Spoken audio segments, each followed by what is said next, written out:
ठीक है। ओम नमः सिद्धेभ्य, ओम नमः सिद्धेभ्य।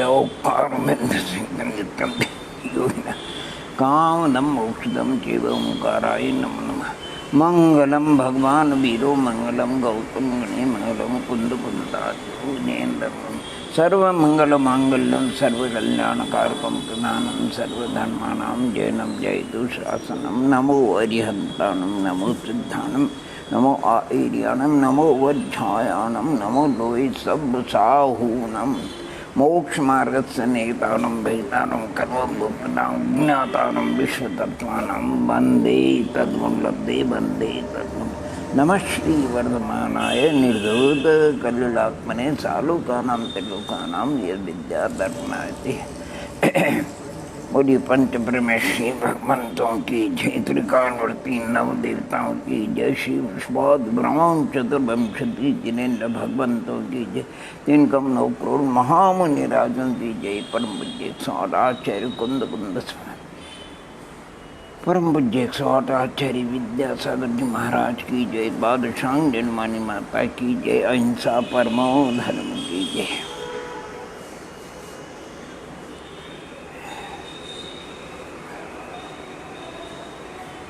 लौकिक में ये हजारपति है, लखपति है, करोड़पति है, अरबपति है, खरबपति है। आपको महिमा आती हो ये खरबपति है या ये अरबपति है, क्योंकि आपको लौकिक संख्या का ज्ञान है। अर्थात 100 लाख का 1 करोड़ होता है, 100 करोड़ का 1 अरब होता है, 100 अरब का 1 खरब होता है। ये सब मालूम है आपको, इसलिए आपको उसमें आनंद आता है। अरे इतना बड़ा आदमी, रिलायंस, ओहो, इतने अरबपति है, इतने करोड़पति है, इतने लखपति है। ऐसे जनागम के द्वारा द्रव्य, क्षेत्र, काल और भाव, संख्या मान को आप जान लेंगे। त्रिलोक सार ग्रंथ के अनुसार हम भी जब पढ़ते थे, जब वो त्रिलोक सार ग्रंथ के अनुसार संख्या मान, उपमा मान और 14 धाराओं को जब बार बार क्योंकि ज्ञान का शोषण कम होने से कई बार उसको हमने पढ़ करके जब वो उसका भाव हमको आत्मसात हो गया तो आज आनंद आता है। जीव अनंत आनंद, उद्गल अनंत आनंद, ओहो, काल के समय अनंत आनंद, आकाश के प्रदेश अनंत आनंद, ओहो, धर्मास्ति अधर्मास्ति का अगुर लघु गुण के अनंत अभिभाग प्रतिच्छेद अनंत, जीव द्रव्य के अगुर लघु गुण के अभिभाग प्रतिच्छेद अनंत आनंद, पर्याय समास के अभिभाग प्रतिच्छेद अनंत आनंद है। ये आप जान लेंगे तो बड़ा आनंद आएगा, बड़ा आनंद है। इसी प्रकार असंख्यात के असंख्यात भेदे, नार के भी असंख्यात जगत शनि परमान, देव भी असंख्यात जगत शनि परमान, विकलत्तरे जीव भी असंख्यात जगत संग्राम, जल तत्तर नवतर सैनी सैनी पंचंडी त्रिंच भी असंख्यात जगत शनि परमान। अरे असंख्यात जगत शनि परमान को जब उपमा मान से आप और हम जान लेते हैं, पल्ले सागर, सूच्यंगुल, प्रत्रांगुल, घनांगुल और जगत शनि, असंख्यात जगत शनि, ओहो। अरे लब्ध पर्याप्त समूर्छन मनुष्य वो श्रेणी के असंख्यात में, जब तक श्रेणी को भी नहीं जानेंगे तब तक उसका असंख्यात्मा भाग कैसे जानेंगे। ओहो, सम्यक दृष्टि पल्ले के असंख्यात में भाग, सम्यक दृष्टि पल्ले के असंख्यात। पल्ले भी कई 3 प्रकार के, व्यवहार पल्ले, उद्धार पल्ले और अद्धा पल्ले। अद्धा पल्ले का जो असंख्यात्मा भाग है उसमें असंख्यात समय, तो सम्यक दृष्टि पल्ले के असंख्यात में भाग हो। ये इतर गति की अपेक्षा हो, तिरंज गति, देवगति, नरक गति की अपेक्षा मनुष्य को तो मनुष्यों की तो अलग संख्या बताई उन्होंने। मनुष्य कितने हैं तो कहते हैं चतुर्थ गुण सांप्रति मनुष्य 2.5 दिक में हो, नरलोक के बाहर नहीं होते। 700 करोड़ की संख्या बताई। तृतीय गुण सांप्रति कभी होते नहीं, 104 करोड़ बताया। द्वितीय गुण सांप्रति मनुष्य साधन परिणाम वाले कभी होते नहीं होते हैं, तो 52 करोड़ बताया। पंचम गुण सांगति मनुष्य 13 करोड़, उसमें आर्य कमाता है, सब आ गई शुल्क अलग में शिक्षा। पंचम गुण स्थान वालों की संख्या, छठे गुण स्थान से लेकर के 14वें गुण स्थान तक 3,9 करोड़, अलग अलग बहुत बढ़िया संख्या बताई। हाँ, तो ये सब संख्या मान वगैरह जैसे लौकिक में आप सभी भव्यात्मा जानते, स्वर व्यंजन और 12 साक्षरी स्वर जानेंगे, क्योंकि बिना स्वर के व्यंजनों का उच्चारण नहीं होता है और स्वर व्यंजन के बिना 12 साक्षरी नहीं बनती है। तब तक हमको लिपि पढ़ना लिखना नहीं आ सकता। इसी प्रकार अंक में हमको कई सैकड़ा हजार वगैरह 1 से 100 तक की गिनती पहाड़ी वगैरह, क्योंकि पुराने समय में भी 3 संदृष्टि थी, अंक संदृष्टि, अक्षर संदृष्टि और आकार संदृष्टि। वर्तमान में भी देखो नहीं आपको, यानी ज्योमेट्री, मैथमेटिक्स, एलजेब्रा, वो कि वही नाम में कोई फर्क नहीं पड़ता है। तो जरूर आप सभी, अरे उसको एक एक चीज आप पढ़ेंगे तो हृदय बाग बाग हो जाए। लिखा भी आचार्य भगवंतों ने, अगर करणान योग के अनुसार ये चीज अगर कोई समझ लेता है तो केवल ज्ञान प्रत्यक्ष है, क्योंकि अनंत द्रव्य क्षित काल भाव केवल ज्ञान के विषय बनते हैं, अन्य शास्त्र ज्ञान के विषय नहीं बनते। अवधि मन परिज्ञान वो संख्या का द्रव्य क्षित काल भाव को विषय करते हैं, लेकिन मति शुद्ध ज्ञान तो इतना कम, वो संख्या का द्रव्य क्षित काल भाव को विषय करता है। तो जो केवल ज्ञान गोचर जो वस्तु स्वरूप है वो करना नहीं होगा। हाँ, इनके जानने से आनंद आता, पढ़ने से। ये सारी बातें जितने भी आपको आने सारा वर्णन क्या बताए आप किस किस का, जीव के संख्या पे, और कई बात पढ़ लेते हैं, छठाला में पढ़ते, द्रव्य संग्रह में पढ़, किसी ग्रंथ में पढ़, लोग के, अरे जब तक लोग का भी ज्ञान नहीं होगा, लोग के असंख्यात प्रदेश कितने हैं, क्या है, कोई खंड तो नहीं है, परमाणु के द्वारा उनका नापा जाता है। लेकिन जब तक हम उपमा मान को नहीं समझेंगे तब तक लोग का स्वरूप समझ में नहीं आएगा।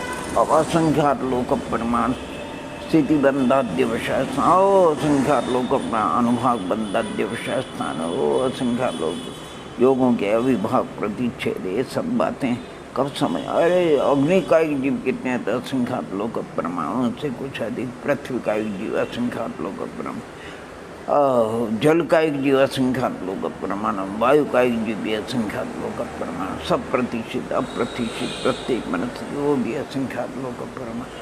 अरे ओ नित्य ओ अनंत मध्यम अनंत अनंत प्रमाण इत्तर निगोद अनंत अभव्य जीव जगन्य युक्त अनंत प्रमाण। आवली में समय कितने होते हैं, जगन्य युक्त संख्या आवली में समय होते हैं, सब बातों का ज्ञान बड़ा आनंद आता है।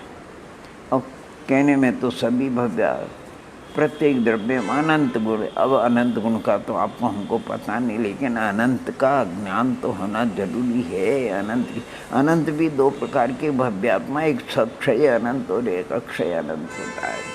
सक्षय अनंत का अर्थ क्या है, आहा, अरे पंच परावर्तन यद्यपि बड़ा एक ज्ञान का विषय है, द्रव्य परावर्तन यानी पुद्गल परावर्तन, क्षेत्र परावर्तन, ओहो हो, काल परावर्तन, भव परावर्तन और भाव परावर्तन, ये अनंता काल है लेकिन फिर भी समाप्त होता है।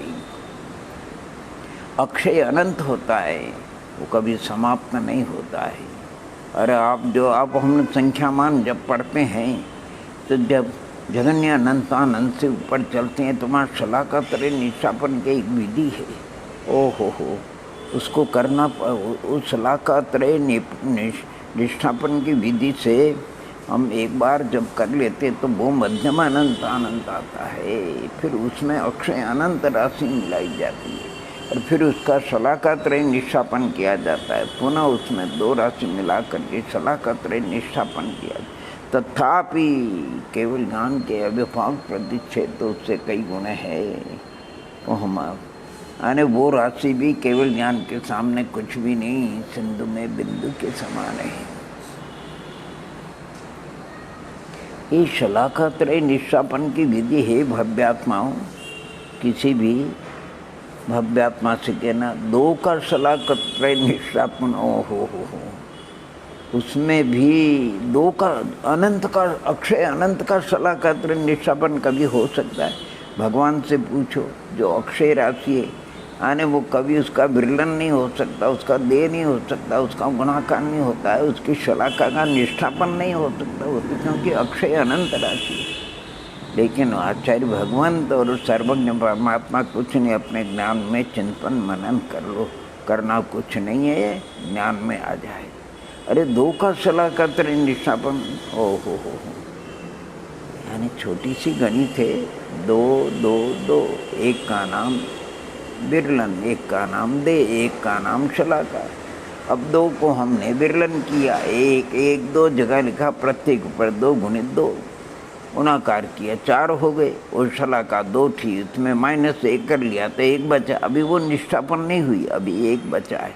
अब हमारे पास चार है, चार की दो राशि विरलन दे, एक एक एक एक चार जगह, और प्रत्येक ऊपर 4 गुणित 4 गुणित 4 गुणित 4, हमने गुणा किया, 464 256, और फिर एक जो बचा उसको माइनस किया 0। एक बार शलाका निष्ठापन, त्रय बार नहीं हुई, एक बार। अब हमारे पास 256 राशि आ गई है। अब 256 को हम वही विरलन दे विधान, अब हमारे पास शलाका 256 है, विरलन भी 256 है, प्रत्येक ऊपर 256 गुणित 256 गुणित 256 से 256 बार लिख करके गुणा करना, और जो शलाका राशि है उसमें 256 में एक माइनस करना, 255 रहेगा। और जो महाराशि आएगी उसका उतनी बराबर उसको आधी नहीं करना, विरलन दे करना, विरलन देखेना, प्रत्येक ऊपर उस राशि को रख करके गुणा करना, और फिर शलाका राशि में एक कम करना, 255 में एक 256, इस प्रकार विरलन दे विधान करते जाना, शलाका राशि में से एक एक कम करते जाना। जब दूसरी बार स्थापन की शलाका राशि, जब निष्ठापन समाप्त हो जाए, तब उस समय जो राशि आहा उसका फिर 3 राशि बनाना, विरलन दे एक शलाका। अब तीसरी बार की जो शलाका है, ओहो, विरलन दे विधान करते जाना, और तीसरी बार स्थापित शलाका राशि में से एक एक कम करते जाना। ऐसे तीसरी बार स्थापन की ही वो शलाका राशि जब समाप्त हो जाए, तब एक बार शलाका त्रय निष्ठापन। हम ज्ञान के द्वारा सोचते हैं 2 का शलाका त्रय निष्ठापन के लिए हमें कितना लंबा चौड़ा कागज चाहिएगा। ओहो, अपने ज्ञान में तो बहुत ऐसा आता है कि कई किलोमीटर का कागज होगा, वो भी इसमें भर जाएगा। तो जब 2 का शलाका त्रय निष्ठापन, तो हो असंख्यात का अनंत का शलाका और अक्षय अनंत का शलाका त्रय निष्ठापन, क्या गजब की राशि है। अभी इसमें आप पढ़ेंगे, इसमें राशि है, उसका प्रथम वर्गमूल है, द्वितीय वर्गमूल है, तृतीय वर्गमूल आदि है। जैसे 256 का प्रथम वर्गमूल 16, दूसरा वर्गमूल 4, तीसरा वर्गमूल 2, तो 256 का तीसरा वर्गमूल 2। ऐसे आप वर्गमूल राशि है, उसके अर्धच्छेद राशि है, उसकी शलाका राशि है। अब 256 की शलाका राशि 3 बनती, 2 का एक बार हमने वर्ग किया, 4 का वर्ग किया, 16 दूसरी बार, तीसरी बार वर्ग किया, 256 की वर्ग शलाका 3। आहा, अर्धच्छेद करेंगे, 256 का आधा करेंगे, 128 उसका आधा करेंगे, 64 वगैरह, 32, 16, 8, 4, 2 वगैरह, यानी उसके अर्धच्छेद कहलाते हैं। और गुणकार शलाका, ये शलाका त्रय निष्ठापन विधि से गुणकार शलाका राशि कहलाती है, गजब की है। यानी इन सब बातों को जानना, ऐसे 14 धारा, ओ हो, समधारा, सर्वधारा, समधारा, विषमधारा, क्या वीरु वर्ग धारा हो, वीरु वर्ग 2 का वर्ग और अनंत वर्ग स्थान जाने पर हो, फिर कहीं जीव राशि का ओहो, उसके अर्धच्छेद राशि आई, गुणकार शलाका नहीं, उसकी शलाका राशि आएगी, फिर अर्धच्छेद राशि आएगी, उसका प्रथम वर्गमूल आएगा, एक स्थान जाने पर वो राशि आ जाएगी। तो ये 14 धाराएं भी आपको जानना, आनंद आ जाएगा। आपको ऐसा लगेगा केवली भगवान तो नहीं है, लेकिन परोक्ष में हम ऐसा लगेगा कि हम में भी तो भगवान आपके ज्ञान में प्रत्यक्ष है, हमारे ज्ञान में परोक्ष ही। तो इस प्रकार स्वर व्यंजन द्वार वृक्षाक्षरी सीखने के समान संख्या जरूर अगर कोई गुरु मिल जाए विषय तो वो आनंद है। जनवानी सार में अन्यत्र भी इन सब का हमने उल्लेख किया है। अब जरूर उसको एक बार क्षोभ कम है, देखो अकलंक एक बार में याद होता है, निटरंक को 2 बार में होता है, कोई 3 बार में, कोई 4 बार में, 5 बार में, ऐसे भी भव्य होते हैं। एक प्रसंग आता कहीं मगध देश में नंद राजा थे, उनका मंत्री था शक्तार। उसकी 7 पुत्रियां थी, उनका क्षोभन विलक्षण था। प्रथम पुत्री एक बार सुनने में याद होता, दूसरी को 2 बार, तीसरी को 3 बार सुनते। तो राजा नंद बड़ा वो जो नवीन श्लोक बना करके लाए उसको पारितोषिक देता था, लेकिन उसमें एक ही शर्त थी। शक्तार की पुत्रियों से पूछा जाता था कि श्लोक नवीन एक पुराना।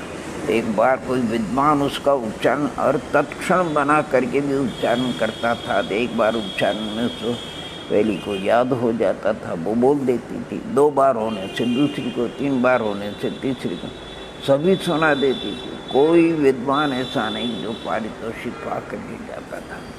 तो क्षोभन विभिन्न प्रकार का क्षोभन होता, कोई बात नहीं, आप 2 बार, 3 बार, 4 बार पढ़िए, ऐसा कोई जब समझ में आ जाएगा तब ये आपके जीव कांड, कर्म कांड, लब्धिसार, स्वप्नासार वगैरह और शतखंडागम का भी आप अवलोकन करें, अर्थात सब समझ में आ जाएगा। आप अरे अदा कर पूरा निम्न असंख्यात लोग का परिमाण पर।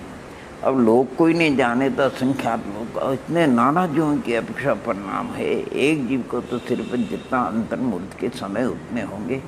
आहा, ऐसे यानी ऐसा कोई कथन नहीं आता है। हम क्या अब कर्मों का कर्म सिद्धांत पढ़ते हैं, मोहनी कर दर्शन मोहनी की 70 कोड़ा कोड़ी सब।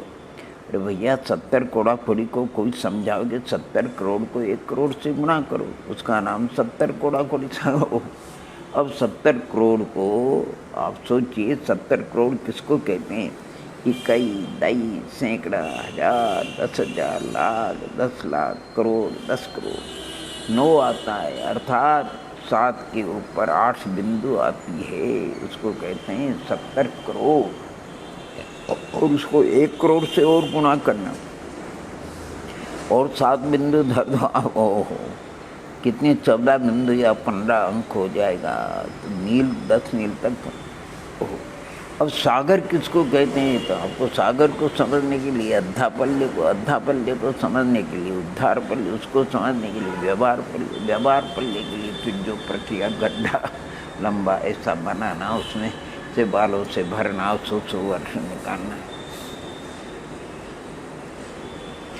70 कोड़ा कोड़ी सागर की, 40 कोड़ा कोड़ी, 30 कोड़ा कोड़ी, 20 कोड़ा कोड़ी सागर की। ऐसे भी कर्म प्रकृति 18 कोड़ा कोड़ी, 16 कोड़ी, 15 पीछे 14 है, 12 है, 10 कोड़ा कोड़ी सागर की स्थिति वाली। और ये जैसे तीर्थंकर आ रहे, इनके अंत कोड़ा कोई सम्यकदर्शी क्या प्रायोग लब्धि। अरे इतनी विशुद्धि होने पर प्रथम गुण स्थान में ही कर्मों की स्थितियाँ नवीन बनने वाली अंत कोड़ा कोड़ी सागर। और जो सत्ता में पड़े उनकी भी स्थिति घट जाती है, वो भी अंत कोड़ा कोड़ी सागर रह जाती है। तो इन सब बातों हम कौन सी ऐसी बातें जो भी आप शास्त्र में किसी ग्रंथ में पढ़ो, छलाला द्रव्य संजय त्रिभुवन में जीवन, तो अनंत जीव तो समझना पड़ेगा कितने है क्या नहीं। ओहो, यही दुख बहुत सागर लो, अर्थात 33 सागर, कम से कम 10,000 वर्ष। अरे 33 सागर भैया, 33 सागर। सागर क्या है? सागर को कौन कैसे समझाए प्रभु? ओहो, समझा ही नहीं सकते। हमने तो ज्ञानियों के मुख से सुना ऐसे मोटे रूप में, कोई इतना बड़ा पर्वत के समान हो, हिमालय पर्वत के समान कोई माने लोहे की शिला हो, कोई चिड़िया आकर के चौंच घिस करके चली जाए, 100 वर्ष के बाद कोई दूसरी चिड़िया आए घिस करके चली जाए, ऐसे वो शिला घिस करके साफ हो जाए, उसमें जितना काल लगे उसका नाम सागर। ओहो हो, अब ज्ञान में आएगा तो आश्चर्य। इसीलिए तो जो पाठ्य पुस्तक है आगाज से प्रकाशित हुई है कर्मकांड में, शुरू से वही त्रिलोकसार आदि के अनुसार संख्यामान उपमान का वर्णन किया है। और पंडित प्रवर जी ने वहाँ एक छोटी सी घटना लिखी है। कर्णानियों को पढ़ने के लिए, इन संख्यामान उपमान और धाराओं वगैरह को सीखने के लिए, समझने के लिए अपने बुद्धि को जरा विशाल करनी पड़ेगी, बहुत बड़ा पेट बनाना पड़ेगा। अगर संकुचित रखेंगे तो फिर तो आत्मसात नहीं हो सकता है। हाँ, एक छोटी सी घटना लिखी उन्होंने, बड़ी सुंदर।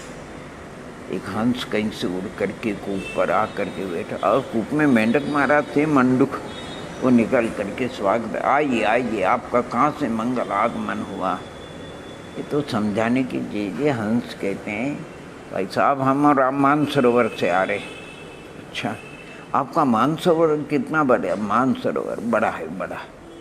वो तो कूप में रहता था, कूप के अलावा उसने कुछ देखा नहीं था। तो बोले बड़ा है तो कितना? उसने अपना आगे का हाथ फैला दिए, इतना नहीं नहीं इससे भी बड़ा है। पैर फैला दिए, इतना है नहीं नहीं इससे भी बड़ा है। शरीर चपटा हो गया, इतना बड़ा है क्या साहब? नहीं साहब, इतने इससे भी बड़ा है। और ताक लगा फुदक करके दूसरे जहाँ उछल करके बोल के इतना बड़ा कि नहीं भैया इससे भी बड़ा है। तो मेंढक झुंझला करके बोलता है, अरे हाथ पसारे पैर पसारा और पसारा घात, जाते बड़ो समुद्र है कहन सुनन की बात। तो मेंढक के नहीं मानने से क्या मानसरोवर नहीं है? मानसरोवर है।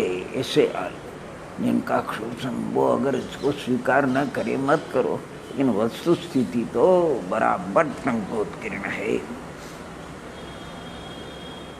इसलिए जो भी आपको समझना है तो कोई भी पंचलब्धि शास्त्र में, विशुद्धि, देशना लब्धि, प्रायोग लब्धि, कोई करण लब्धि, अधकरण अपूर्णा निवृत्ति करण, ओहो, कर्मों में अनुभाग, अनुभाग की तो बात पूछे, स्थिति तो फिर भी असंख्यात समय की, लेकिन अनुभाग तो हो अनंता होता है। अनंत के बिगड़ अनुभाग हम, अरे परमाणु प्रत्येक जीव को हो कम से कम भी अभव राशि से अनंत गुणे, और सिद्ध राशि के अनंत में इतने परमाणु का बंध होता है। समय प्रबद्ध, समय प्रबद्ध, समय में बनने वाले और उनका बंटवारा वगैरह होता है। अरे प्रत्येक प्रकृति अनंत अनंत परमाणु की है। अने ऐसा कोई नहीं, छोटे से छोटे ग्रंथ में। अब कोई पूछे पंच ब्रह्म भगवान, ओहो सिद्ध कितने हैं? अनंत अनंत। ओहो अनंत परमेश्वरी कितने हैं? बताना। 13वें 14वें गुणस्थान 8,98,502 500। अरे आचार्य उपाध्याय साधु कितने हैं? तो 3 कम 9 करोड़, जिसमें अनंत भी आ जाते हैं।